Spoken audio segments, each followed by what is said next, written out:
For 70 years, historians believed they knew every secret weapon Nazi Germany built during World War II.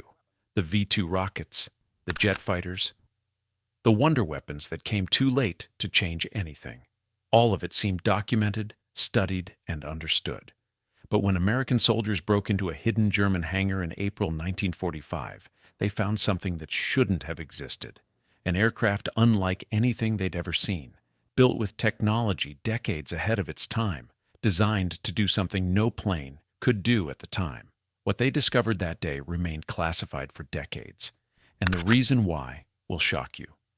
The story of this strange aircraft starts with two German brothers who had an idea that everyone thought was crazy. Walter and Reimar Horten grew up in the 1920s when Germany wasn't allowed to have military aircraft. After World War I, the Treaty of Versailles made it illegal. But the treaty didn't say anything about gliders, which are planes without engines. So flying gliders became hugely popular across Germany.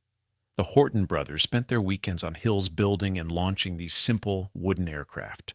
While most people just enjoyed the hobby, the brothers kept noticing something strange. Every airplane in the world had basically the same design, a long body in the middle, wings attached to the sides, a tail in the back, fins sticking up. But all those extra parts slowed the plane down because they created resistance against the air.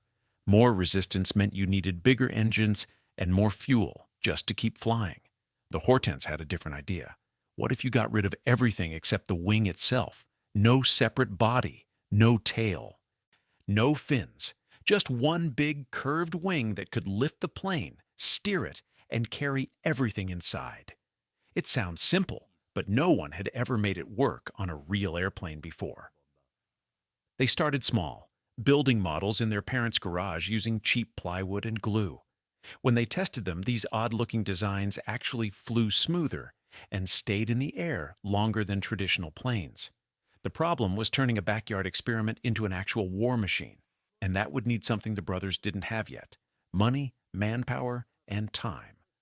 Many engineers proposed bold ideas, but resources were scarce and other priorities came first. Eventually, in 1943, the two brothers did receive money and resources. By then, however, the situation was far from good. Germany was losing the war badly.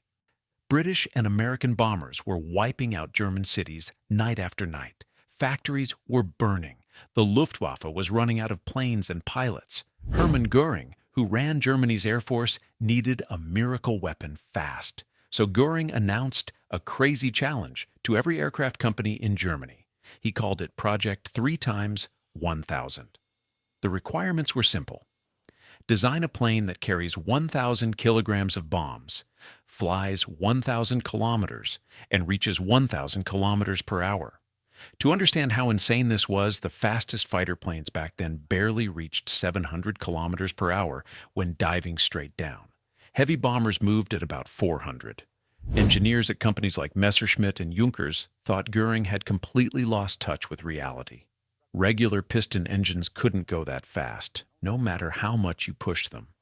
The new jet engines were faster, but they gulped fuel so quickly that planes would run out of gas long before hitting the distance target. The math just didn't work. Except the Horten brothers saw an answer nobody else could see. Their flying wing had way less air resistance than normal planes. Less resistance meant less fuel burned at high speeds. It was the only design that might actually hit all three numbers Göring wanted. They drew up plans for the HO-229 and sent them in. When Göring saw the designs, he didn't laugh or throw them away. If you're enjoying this story so far, make sure you hit that like button and subscribe, because what comes next gets even crazier. Göring gave the Horten brothers unlimited money and top priority on everything they needed.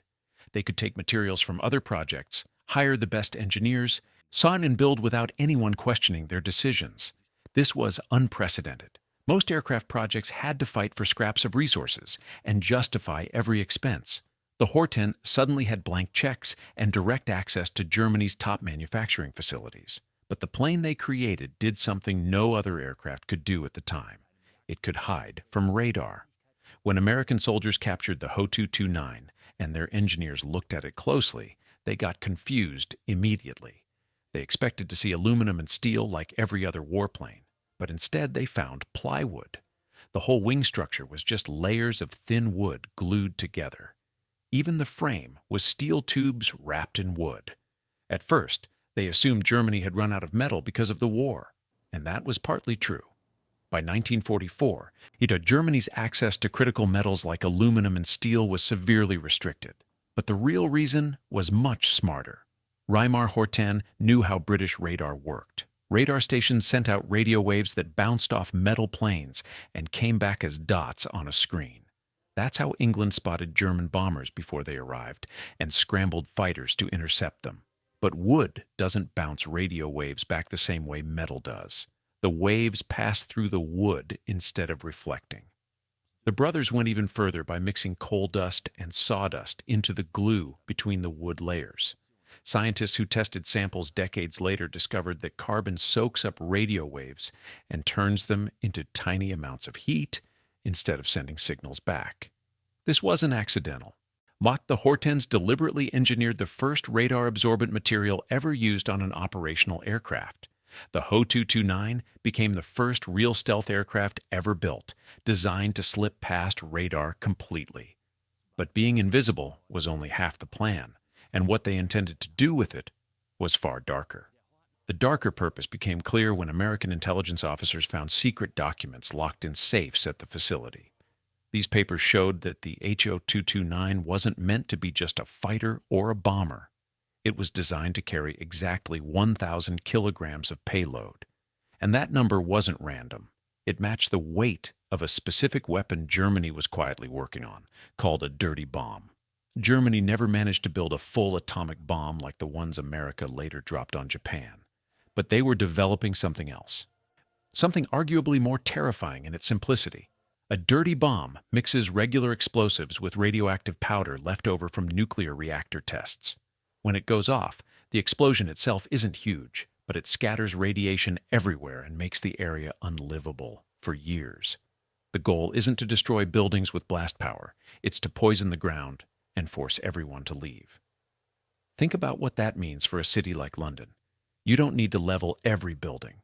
You just need to make the entire area too dangerous for human habitation. The Ho-229 was perfect for delivering this kind of weapon.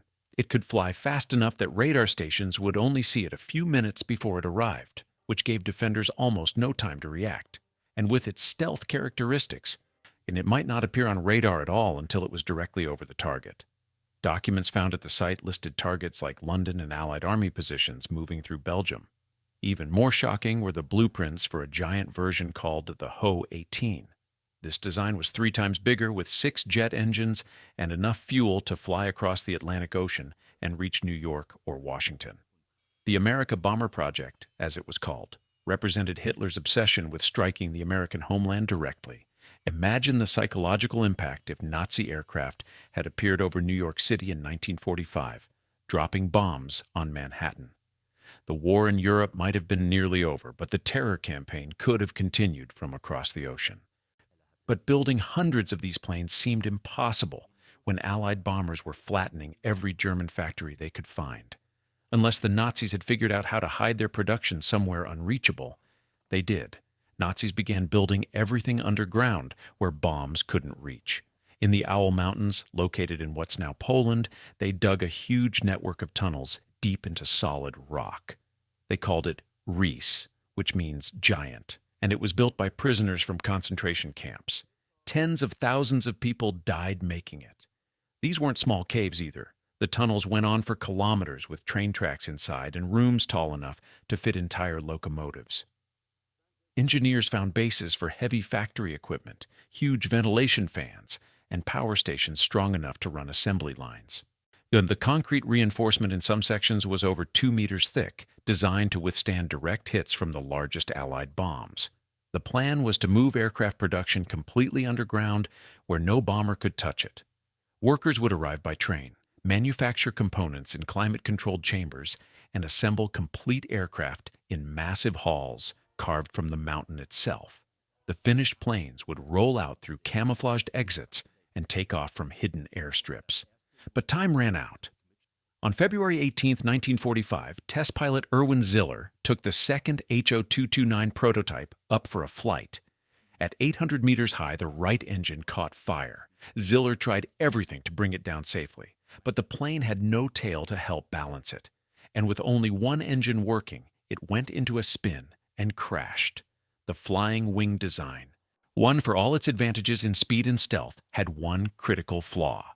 It was incredibly difficult to control in an emergency. Traditional planes could limp home on one engine or glide to a safe landing using the tail for stability. The Ho-229 had no such backup. When the engine failed, Ziller had seconds to react before aerodynamics took over. He didn't make it. Ziller died, and the prototype burned in a field outside the test facility. 3 weeks later, American troops stormed into Friedrich-Roda and found the third Ho-229 sitting in the hangar. Almost finished, but never flown. They took the Ho-229 apart, piece by piece, packed everything into crates, and shipped it to America. The plane ended up hidden in a Smithsonian storage facility for decades, studied in secret by American engineers who couldn't believe what they were seeing.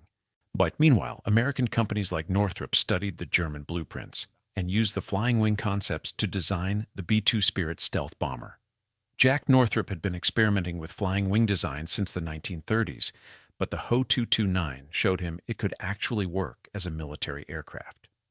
The B-2 that flies today is essentially a supersized modern version of what the Horten brothers built in 1944.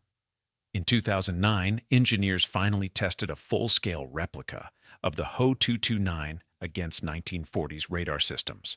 The results showed it would have been nearly invisible, appearing on screens as just a small bird instead of a massive aircraft. British radar operators would have dismissed it as clutter or atmospheric interference. By the time they realized what they were seeing, the Ho-229 would have already dropped its payload and disappeared. Why, the Nazis lost the war, but their technology lived on and shaped everything that came after. In the end, the weapon that might have changed the course of World War II never got the chance to fly in combat. The Ho-229 remained hidden, unfinished, and forgotten as the Third Reich collapsed around it. But the technology didn't die. It was stolen, studied, and perfected by the same people who defeated it. The flying wing that seemed impossible in the 1940s became the backbone of modern stealth aviation. The B-2 Spirit bomber flying today uses the exact same principles the Horten brothers discovered in their parents' garage almost a century ago.